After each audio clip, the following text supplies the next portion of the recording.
Dagaalo goos-goos ah iyo xaalad aan caadi ahayn ayaa weli laga soo sheegayaa degmada Gurceel ee gobolka Galgaduud oo maalmihii la soo dhaafay ay ku dagaalamayeen ciidamada dowladda federaalka oo ay kaabayaan kuwa maamulka Galmudug iyo ciidamo ka tirsan ururka Ahlusunna wal Jamaaca. Dagaalka ayaa lagu warramayaa in waaberigii saaka uu qarxay, waxaana ciidamada dowladda federaalka u suura gashay in gudaha ay u soo galaan xaafado ka mid ah degmada Gurceel ee gobolka Galgaduud. Wararka ayaa tilmaamaya in hadda rasaastu ay ka dhacayso aagga jaamacadaha oo ku yaala dhabarka dambe ee saldhigga degmada Gurceel ee booliska. Ururka Ahlusunna saraakiishooda iyo ciidamadooda ayaa lagu warramayaa in ay ku xooggan yihiin hadda aagga jaamacadaha, halkaas oo warar soo baxaya ay tilmaamayaan in xalay xili dambe oo fiidkii ah ay ciidamada Ahlusunna ay ka qoteen dhufeysyo waaweyn. Ciidamada dowladda federaalka ayaa degmada Gurceel ee gobolka Galgaduud waxa ay saaka waaberigii ay ku soo bandhigeen rag ay ku sheegeen inay ahaayeen xubno ka tirsan ururka Ahlusunna, isla markaana lagu qabtay dagaalkii shalay ka dhacay degmada Gurceel. Dadka la soo bandhigay ayaa waxaa la sheegay in ay ku jireen dad qaba dhaawacyo kala duwan oo ka soo gaaray weerarkii iyo dagaaladii shalay ilaa xalay dhacayay. Ilaa ay hadda ma cadda in dadkan ay ka tirsan yihiin Ahlusunna, walow aysan jirin wax hub ah oo lala soo bandhigay raggan, marka laga reebo in iyaga oo markaasi safaf dhaadheer ku jira baraha bulshada lagu arkayay sawiradooda. Dhinaca kale, maamulka iyo taliska booliska ee magaalada Gurceel ee maamulka Galmudug ayaa soo saaray awaamiir xooggan oo ku wajahan dadka ku nool degmada Gurceel.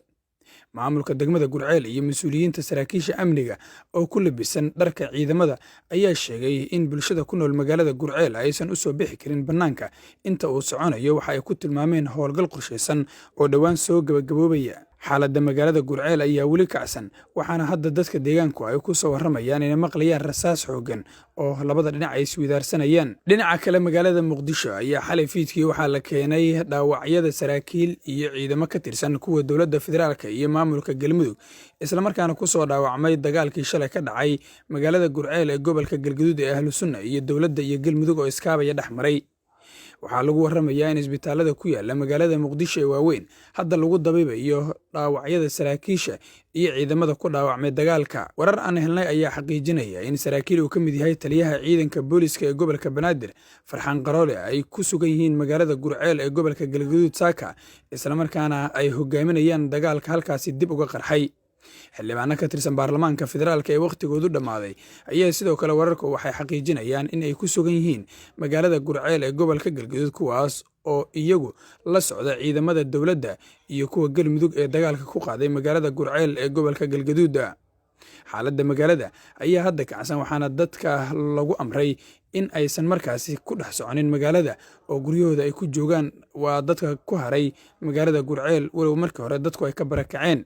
Ciidamada dowladda ee ku sugan gudaha magaalada Gurceel ayaa lagu warramayaa in ay diidan yihiin gebi ahaanba in wax gaadiid iyo dad ay gudaha u galaan magaalada Gurceel ee gobolka Galgaduud oo hadda qayb ahaan ciidamada dowladdu iyo kuwa Galmudug ay ku sugan yihiin.